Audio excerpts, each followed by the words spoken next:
Mountain Star 10 minut po první rybě přidává vodovanou rybu do tabulky. Takže na tečku se nám to začíná míchat pomalu a na počátku začíná hrát roli. Yes! Pořádná.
Co vaše pastičky na myši, jak dopadl souboj Nikl versus Wasser?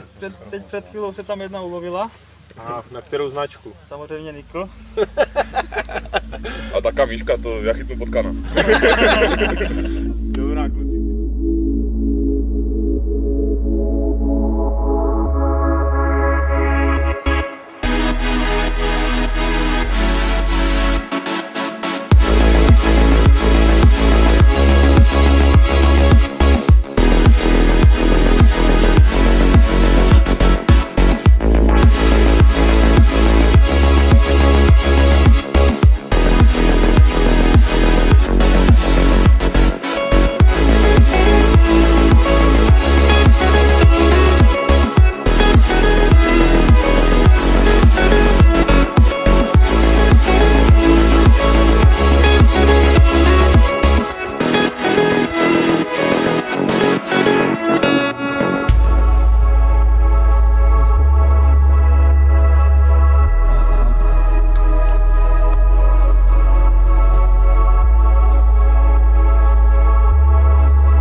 Tak jak bylo zmíněno, jsme tu již podruhé a líbí se nám tady, takže když nás pan ředitel závodu pozve i na třetí kolo, tak přijedeme rád. To je správná otázka, taktiku ladíme neustále, takže heslo zní nahulit to, co nejdál.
74 pro Encarp Hunter, sportně inkurovaná ryba závodu.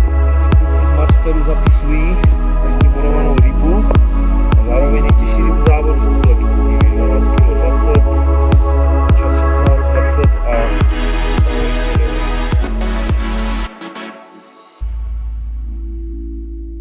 Chtěl jsem se zeptat, jakou taktiku jste zvolili pro závěr závodu. Zvolili jsme taktiku Vojty a to je, že pořádná ryba se má vyležet, takže si půjdeme dneska v 7 lehnout a s pořádnou rybou vylezem teprve. Že jo? Bych chtěl dodat, že ty dva vůbec neznám skoro, jo, samozřejmě. nádherná ryba na Pegu 1, další přepis pro TP tým. 4x2, 10 kg 26. Kluci, gratulace, nádherná ryba. To je skoro šíce.